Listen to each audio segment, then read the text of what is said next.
ओम साई राम। बोलो साईनाथ महाराज की जय।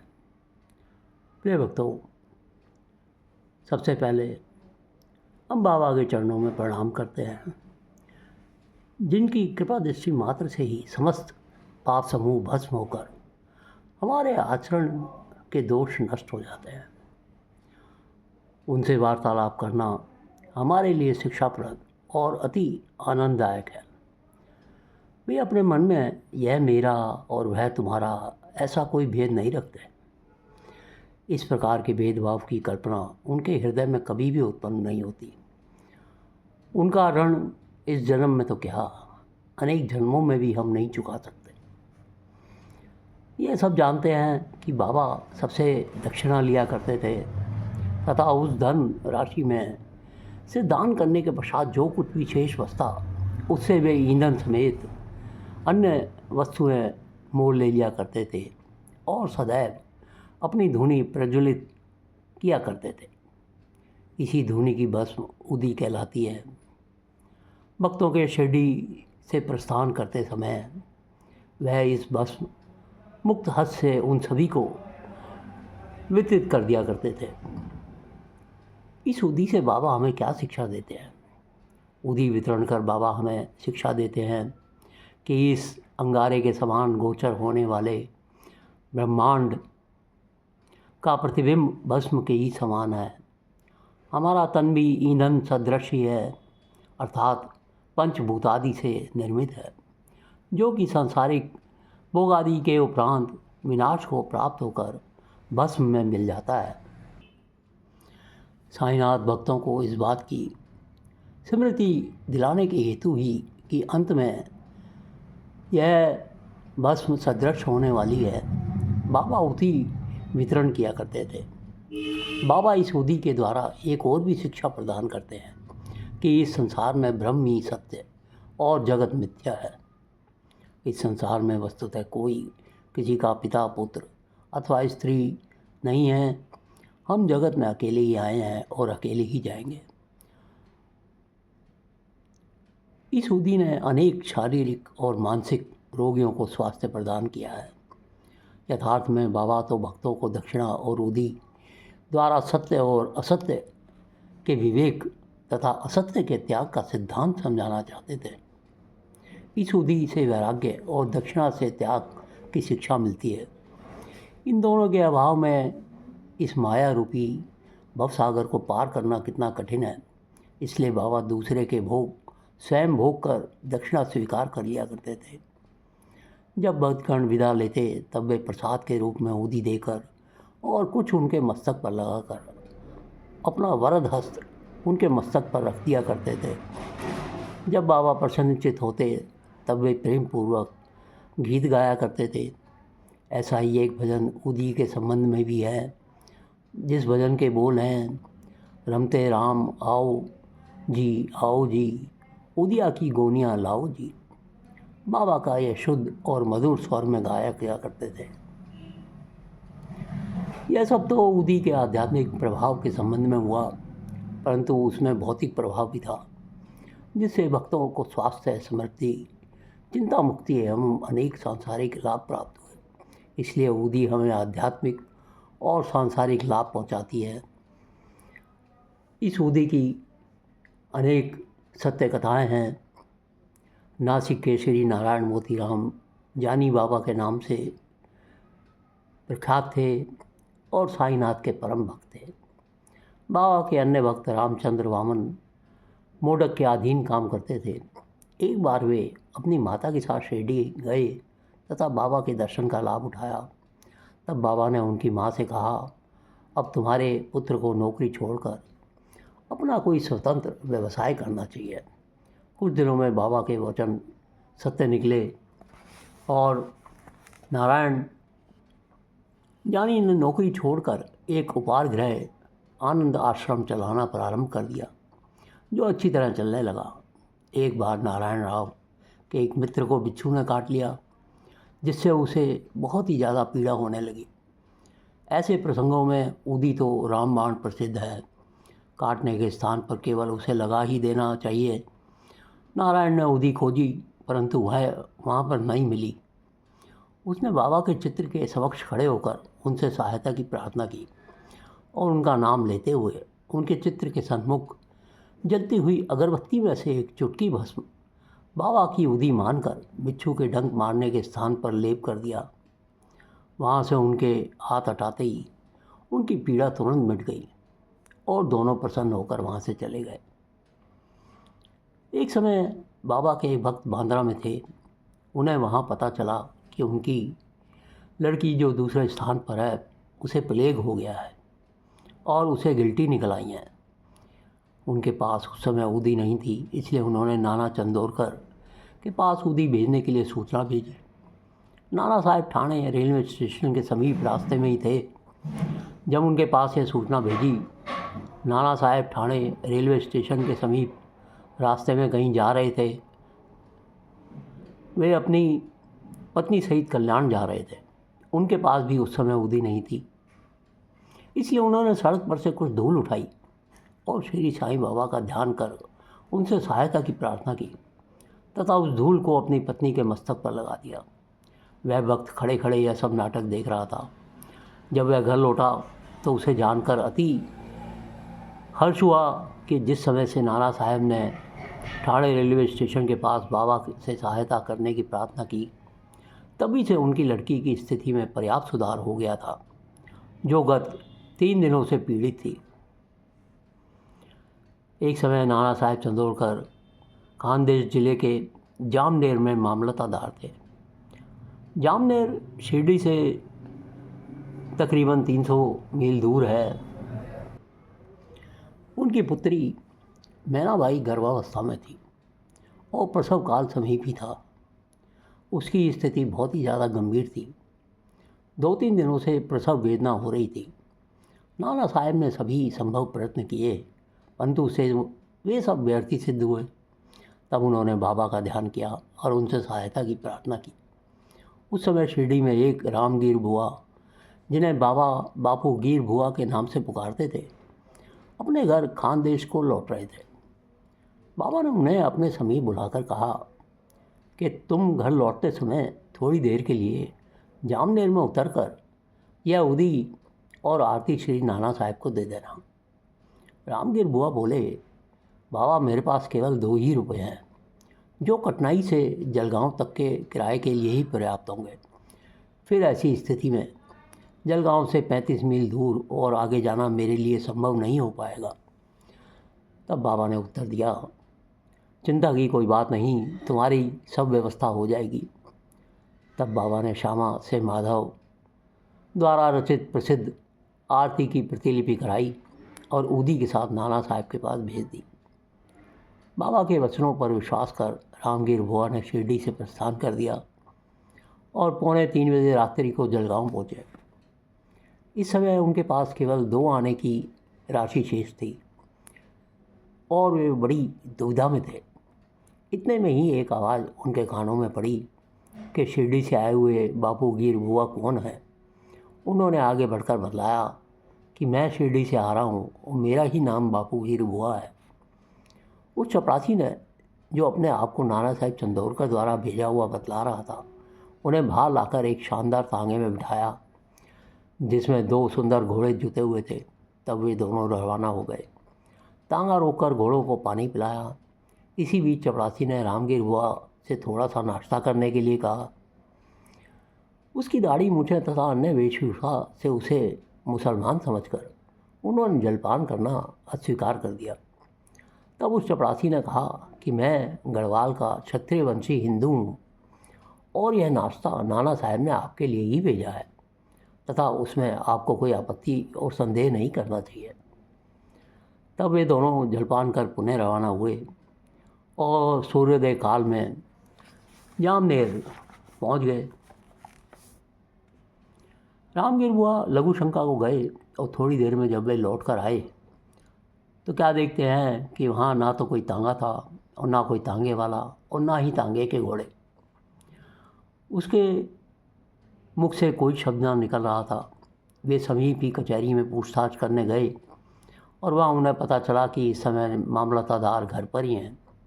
वे नाना साहब के घर गए। उन्होंने बतलाया कि मैं शिरडी से आ रहा हूँ और बाबा की आरती और उदी लेकर आया हूँ।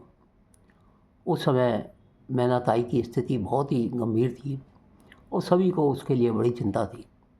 नाना साहब ने अपनी पत्नी को बुलाकर ऊदी को जल में मिलाकर अपनी लड़की को पिला देने और आरती करने को कहा। उन्होंने सोचा कि बाबा की सहायता बड़ी सामयिक है। थोड़ी देर में समाचार प्राप्त हुआ कि प्रसव कुशलतापूर्वक होकर समस्त पीड़ा दूर हो गई है।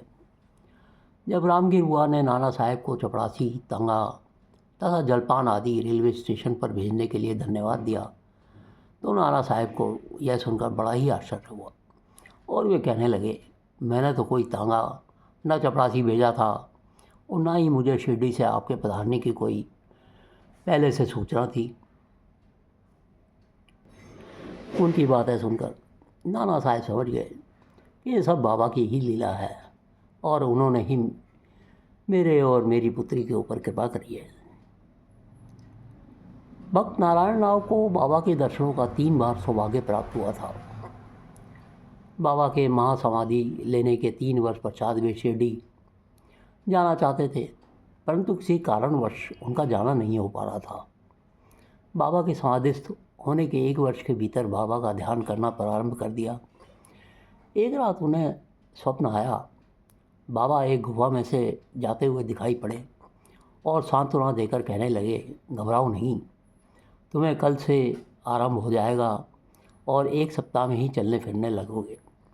ठीक उतने ही समय में नारायण राव स्वस्थ हो गए। अब ये सोचने वाली बात थी, क्या बाबा देहधारी होने से जीवित कहलाते थे? क्या उन्होंने देह त्याग दी इसलिए मृत हो गए? नहीं, बाबा तो अमर हैं, क्योंकि वे जीवन और मृत्यु से परे हैं। एक बार भी अनन्य भाव से जो उनकी शरण में जाता है, वह कहीं भी हो, उसे वे सहायता पहुंचाते हैं। वे तो सदा ही हमारे साथ खड़े हैं, चाहे जैसा रूप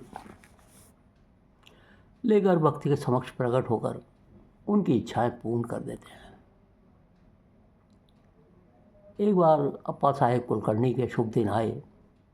उनका ठाणे को स्थानांतरण हो गया। उन्होंने बाला साहेब भाटे द्वारा प्राप्त बाबा के चित्र को पूजा करना आरंभ कर दिया। उन्होंने सच्चे हृदय से पूजा की। वे हर दिन धूल, फूल, चंदन और नैवेद्य बाबा को अर्पित करते और उनके दर्शनों की बड़ी अभिलाषा रखते थे। इस संबंध में इतना तो कहा जा सकता है कि भावपूर्वक बाबा के चित्र को देखना ही बाबा के प्रत्यक्ष दर्शन करने के समान है। मुंबई में एक बाला बुआ नाम के संत थे, जो कि अपनी भक्ति, भजन और आचरण के कारण आधुनिक तुकाराम के नाम से विख्यात थे। एक बार वे शिरडी आए। जब उन्होंने बाबा को प्रणाम किया तो बाबा कहने लगे, मैं तो इन्हें 4 वर्षों से जानता हूँ। बाला बुआ को आश्चर्य हुआ और उन्होंने सोचा कि मैं तो प्रथम बार शिरडी आया हूँ, फिर यह कैसे संभव हो गया। गहन चिंतन करने पर उन्हें बाबा के शब्दों की यथार्थता का बोध हुआ और वे मन ही मन कहने लगे कि संत कितने सर्वव्यापक और सर्वज्ञानी होते हैं तथा अपने भक्तों के प्रति उनके हृदय में कितनी दया होती है। मैंने तो केवल उनके चित्र को ही नमस्कार किया था, तो भी यह घटना बाबा को ज्ञात हो गई। इसलिए उन्होंने मुझे इस बात का अनुभव कराया कि उनके चित्र को देखना ही उनके दर्शन के सदृश है। एक समय अप्पा साहेब जब ठाणे में थे तो भिवंडी दौरे पर उन्हें जाना पड़ा, जहाँ से उन्हें 1 सप्ताह में लौटना संभव नहीं था। उनकी अनुपस्थिति में तीसरे दिन उनके घर में एक विचित्र घटना हुई। दोपहर के समय अप्पा साहब के घर पर एक फ़कीर आया, जिसकी आकृति बाबा के चित्र से मिलती जुलती थी। श्रीमती कुलकर्णी तथा उनके बच्चों ने उनसे पूछा, आप शिरडी के श्री साईं बाबा तो नहीं हैं? इस पर उन्हें उत्तर दिया कि वे तो साईं बाबा के आज्ञाकारी सेवक हैं और उनकी आज्ञा से ही आप लोगों की कुशलता क्षेम पूछने यहाँ पर आए हैं। फ़कीर ने दक्षिणा में मांगी तो श्रीमती कुलकर्णी ने 1 रुपया भेंट कर दिया। तब फ़कीर उन्हें उदी और एक पुड़िया देते हुए कहा कि इसे अपने पूजा के स्थान पर रखो। इतना कहकर वह वहाँ से चला गया। भिवंडी में अप्पा साहब का घोड़ा बीमार हो गया। जिससे वे दौरे पर आगे नहीं जा सके। तब उसी शाम वे अपने घर पे लौट आए। घर आने पर उन्हें पत्नी के द्वारा फ़कीर के आगमन का समाचार प्राप्त हुआ। उनके मन में थोड़ी अशांति सी बनी हुई थी कि मैं फ़कीर के दर्शनों से वंचित रह गया, तथा पत्नी द्वारा केवल 1 रुपया दक्षिणा देना उन्हें अच्छा नहीं लगा। वे अपनी पत्नी से कहने लगे, यदि मैं यहाँ पे उपस्थित होता तो 10 रुपये से कम कभी नहीं देता। तब वे भूखे ही फ़कीर की खोज में निकल गए। उन्होंने मस्जिद तथा अन्य स्थानों पर खोज की, परंतु उनकी खोज बेकार ही सिद्ध हुई। बाबा ने भी कहा है कि भूखे पेट ईश्वर की खोज नहीं करनी चाहिए। अप्पा साहब को शिक्षा मिल गई, घर वापस आए। भोजन के उपरांत वे जब अपने मित्र श्री चित्ते के साथ घूमने को निकले, तब थोड़ी दूरी पर उन्हें सामने से एक फ़कीर तेज़ गति से आता हुआ दिखाई दिया। अप्पा साहब ने सोचा, यह तो वही फ़कीर प्रतीत होता है जो मेरे घर पर आया था, तथा उसकी छवि भी बाबा के चित्र के अनुसार ही है। फ़कीर ने तुरंत ही हाथ बढ़ाकर दक्षिणा मांगी। अप्पा साहब ने उन्हें 1 रुपया दे दिया। तब वह फ़कीर और पैसे मांगने लगा। तब अप्पा साहब ने 2 रुपये दिए। तब भी फ़कीर को संतोष नहीं हुआ, उसने और पैसे मांगे। उन्होंने अपने मित्र चित्ते से 3 रुपये उधार लेकर दिए, लेकिन फ़कीर फिर भी पैसे मांगता रहा। तब अप्पा साहब ने उसे घर चलने को कहा। सब लोग घर आए और अप्पा साहब ने उन्हें 3 रुपये और दिए, अर्थात कुल मिलाकर 9 रुपये। फिर भी फ़कीर संतुष्ट नहीं हुआ और मांगे ही जा रहा था। तब अप्पा साहब ने सोचा कि मेरे पास तो 10 रुपये का नोट है। तब फ़कीर ने नोट तो ले लिया और 9 रुपये लौटा कर चला गया। अप्पा साहब ने 10 रुपये देने के लिए कहा था, इसलिए उनसे 10 रुपये ले लिए और बाबा द्वारा स्पर्शित 9 रुपये उसे वापस मिल गए। अंक 9 इसलिए महत्वपूर्ण है तथा नव विद्या भक्ति की ओर इंगित करते हैं।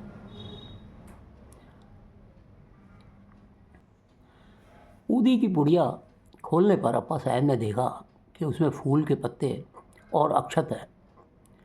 तब वे कालांतर में शिरडी गए तो उन्हें बाबा ने अपना एक केश भी दिया। उन्होंने ऊदी और केश को एक तावीज़ में रखा और उसे वे सदैव अपने हाथ पर बांधा करते थे। अब अप्पा साहब को ऊदी की शक्ति विदित हो चुकी थी। वे कुशाग्र बुद्धि के थे।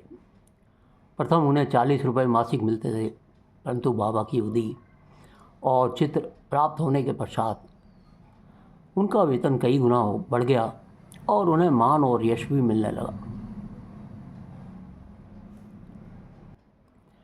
एक बार गुरु पूर्णिमा के शुभ दिन जिला ठाणे के हरि भाऊ कर्णिक शिरडी में आए तथा उन्होंने बाबा का यथाविधि पूजन किया। उन्होंने वस्तुएं और दक्षिणा आदि भेंट कर श्यामा के द्वारा बाबा से लौटाने की आज्ञा प्राप्त की।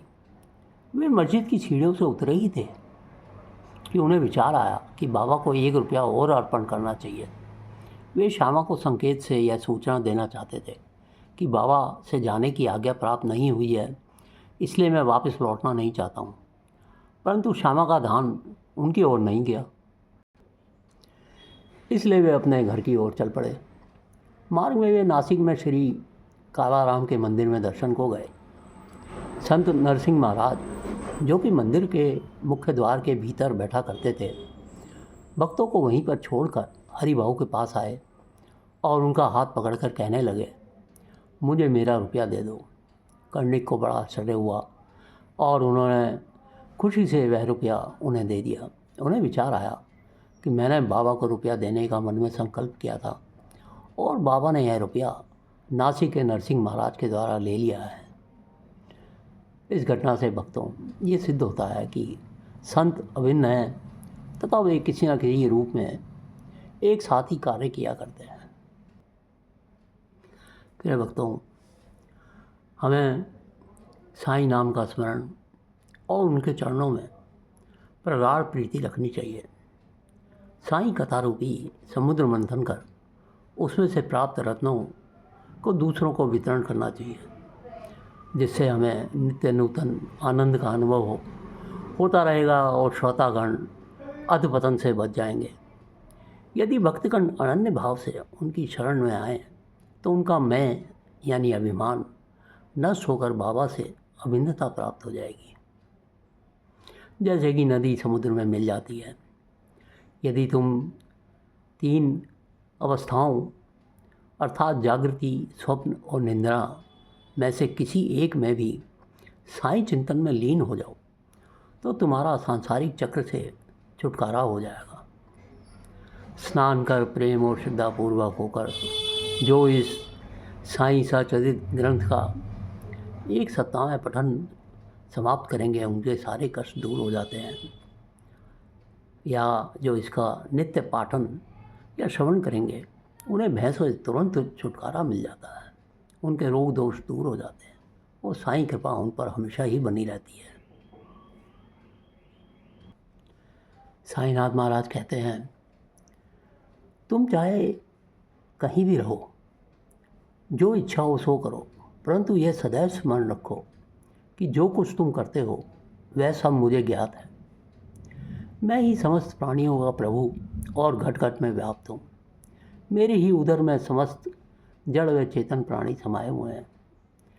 मैं ही समस्त ब्रह्मांड का नियंत्रण करता व संचालक हूँ। मैं ही उत्पत्ति, स्थिति व संहार करता हूँ। मेरी भक्ति करने वालों की कभी कोई हानि नहीं हो सकती है। मेरे ध्यान की उपेक्षा करने वाला माया के पाश में फंस जाता है। समस्त जंतु, चींटियाँ तथा दृश्यमान, परिवर्तनमान और स्थायी विश्व मेरे ही स्वरूप हैं। हे भक्तों, बाबा का तो नाम लेने से ही मनुष्य के सभी कष्ट दूर हो जाते हैं। आपसे अनुरोध है, चैनल को सब्सक्राइब जरूर करें, लाइक और शेयर करें और हर समय हर पल बाबा का स्मरण करते रहें। ओम साईं राम, ओम साईं राम।